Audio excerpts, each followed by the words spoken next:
Hey, how y'all doing tonight? Tonight we're getting ready to try our Chicago Steak Company steaks for the first time. Tonight we're going to try the filet mignons that came in just beautiful steaks, USDA choice. And not only are they just choice, let me show you something. This is the USDA grading chart here for beef. Okay, it shows a maturity level on top. Hope you can see this, and then the marbling there on the side. All right. You've got here, you've got standard beef, you've got choice, and you've got prime, or a lot of people will call it select right in here. Okay, this is what you normally get at your grocery store is select, and you hope to get choice, or only at specialty shops can you find the prime. But if you'll see here, there's different grades of the prime as far as the marbling goes, and the choice, and the select. You'll see there, you'll see that top little notch right here in the select. I don't know if you can see that way over there. That's where the steaks, the choice steaks from Chicago Steak Company come. The top 1/3 of the USDA choice chart, these steaks with the very most marbling right there at the youngest age of beef. Y'all, I'll have a picture of that chart posted at the end of the video so you can see. But basically, you know, steak grades, USDA goes from commercial to utility to cutter, stuff like this. You have standard, select. Basically, all we're really worried about the beef that we're getting, usually buying at our butcher, is your select, your choice, and your prime. And choice, they don't even start till choice there at Chicago Steak, and they actually age these steaks that they sell, their choice steaks, for 3 to 6 weeks. So really quality beef here. You've got a slight abundance of marbling with the steaks, and let me show you here. In fact, we may go over in a little bit more light where I've got these fillets. I've got this one I've had out for a little while, and it's been able to bloom. You see the oxygen's been able to get to it. It's got that really nice red color to it. Just wonderful. And it's got a wonderful little bit of marbling as well. This goes really good. You know, if you'll set these out just for a little while after they've been opened, is the best idea. After they've been thawed in the refrigerator for 24 hours, I like to take them out, let them sit for 15 or so minutes just to kind of bloom. Here's another one here. This one hadn't set up quite as long. This one over here is one I got from a grocery store. This is a choice from the grocery store. I'm just going to use it as like a control. I want to taste it, and then I want to taste these wonderful steaks from Chicago Steak Company as well. Now, before we season them, what we're going to do, I'm going to go ahead and put, what I like to do is put a little bit of olive oil on my steaks. Just a little bit. And we'll kind of rub that in, right? And just get a little coat. And then we're going to go get some Chicago Steak Company seasoning. We're going to give that a try if they send along with these steaks. So y'all, here is the steak seasoning, the Chicago Steak Company seasoning. Smells really well, really good, sorry. We're going to put some of that on these steaks and just give them a real nice, not too much, but I just want to give them a good little sprinkling of that. And they say this really brings out the flavor in this really high quality beef. And I can just feel right now, just with my fingers, from using these steaks feel a lot more tender than my store-bought filet here. So that's really interesting. So we're just going to put the seeds on there. We're going to let them sit about 5 minutes, not really any longer, because we don't want to dry the steaks out. Got these wonderful fillets, sit here on this wonderful, now I've got this teak, this is a teak cutting board. I've actually got this from Pro Teak. This is something really good.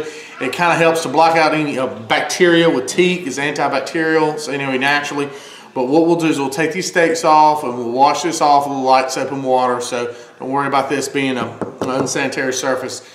Using this teak cutting board is a good idea. So anyway, we'll have the steaks here, let them sit for about 5 minutes so my coals get hot and all that, and then we're going to roll with it.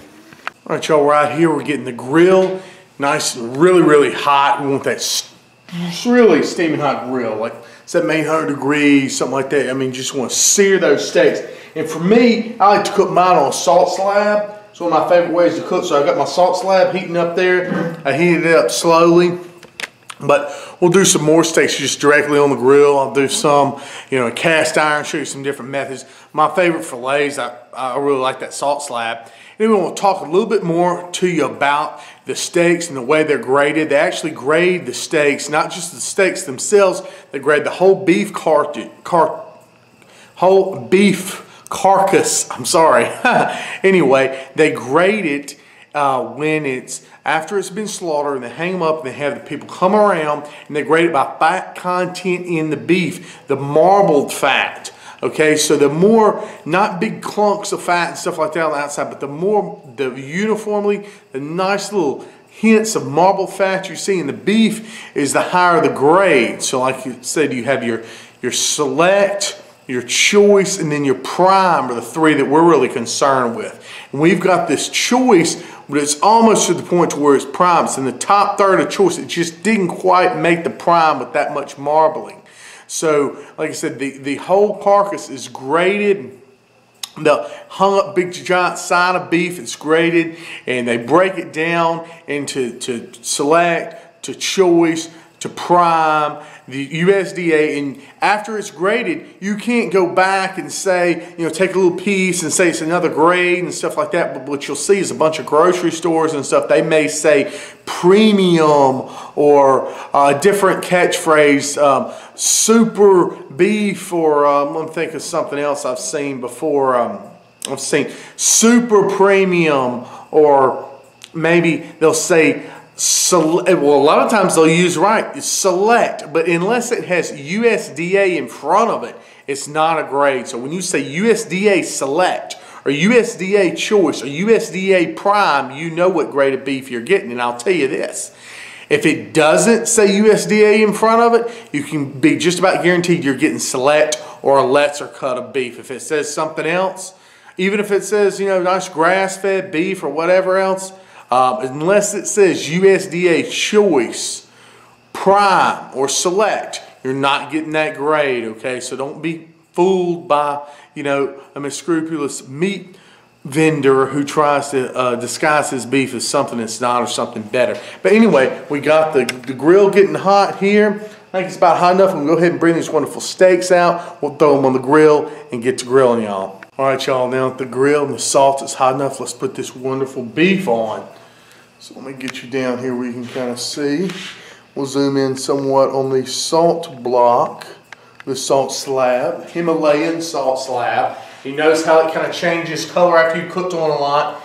It does. It's going to be a blacker tint. So anyway, I'm going to put, this is the grocer's steak right here. We'll put it on the back right there. We're going to put our two wonderful 3 to 6 week aged choice steaks right there in front. And we'll let these go for a few minutes on that first side.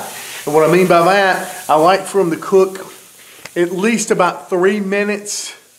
I'll come out here and take a look at them before I start messing with them. You know, you want to get a steak, you want the steak to pick up a nice little sear. So I'll go ahead and put this on here, help to shear in some of the heat there. And we'll let those go for about 3 minutes, 3.5 minutes maybe. All right, y'all. It's been about, let's see, about 3 minutes. Let's take a look, take a peek. Oh, they're looking, smelling wonderful. Put this one here. Look at that beautiful crust. Look at that. That's what you're looking for, folks. And look at that tenderness, y'all. Oh my goodness. So we'll let these go probably about another 3 minutes probably on this side, but and they're doing wonderfully. I mean, they're just getting that beautiful crust on them.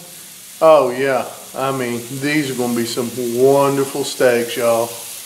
Wonderful. Actually, they've cooked just a few minutes on that side. Looking just wonderful, smelling wonderful. I like to take them, turn them on the side like this. Just want to cook just a minute or so. And I like my steaks about a medium rare to rare, actually. So, I'm going to let them cook just about a minute on this side. Just on the edge, just like that. And then probably another minute on the other edge and we'll be done, y'all. I mean, these are just beautiful looking steaks. I can't get over how well they're cooking up. I wish you could smell this. Oh yeah, this is great.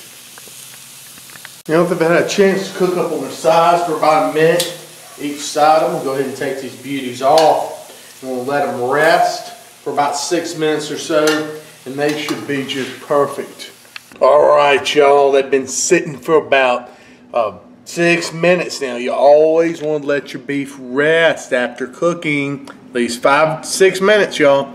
You got to do it. Anyway, look at these beauties. So we're going to cut into them and see what we're dealing with here, y'all. I mean, this is some gorgeous looking steak here for sure.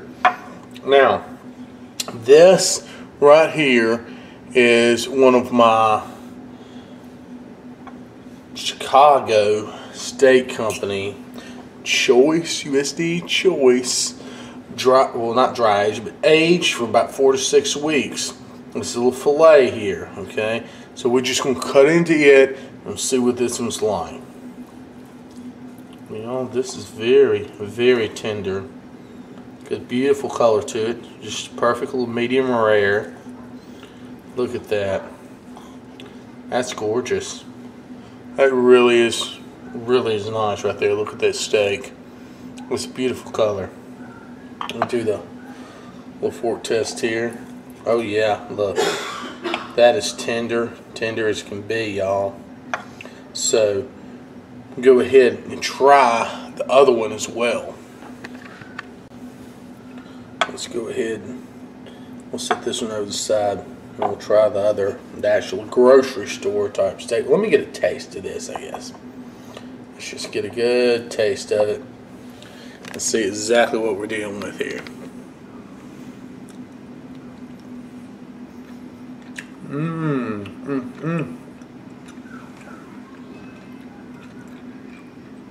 That's mighty nice, y'all. With a little flavor to it. Very nice. Now, I'm going to try store-bought. Cut it. Okay. Same deal. Give it a taste.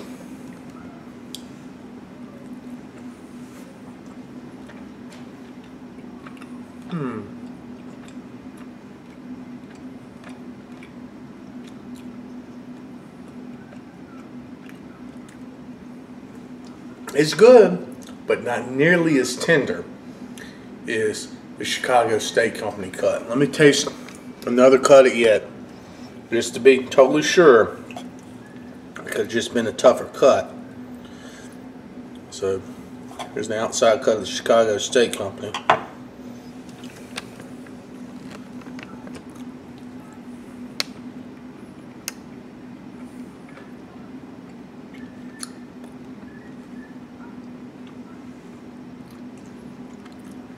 No, that's definitely tender. More tender, y'all. Very, very good. Right there. I mean, just in the choice to choice, grocer versus the Chicago Steak Company. I got to give it to Chicago Steak Company. That's some good beef. Really good, y'all. You need to try it. I'm gonna definitely put a link there in the description box. And man, if you get a chance, especially, this is so good for gifts. Like I said last time. It's some wonderful steak. These little fillets here, little 6 ounce, but they have them a lot bigger. You can also get dry aged and everything, but you're really getting a good piece of beef here, y'all. Thank you for watching. If you like this, please subscribe to my channel. I'm gonna have some more videos like this coming. I'll do some more of these mail order steaks. A lot more great videos to come soon, y'all. Thanks a lot. All right, so now let's see how the baby thinks of it. What you think, baby? I think that's the stamp of approval on the Chicago Steak Company fillets. Yay! Say yay!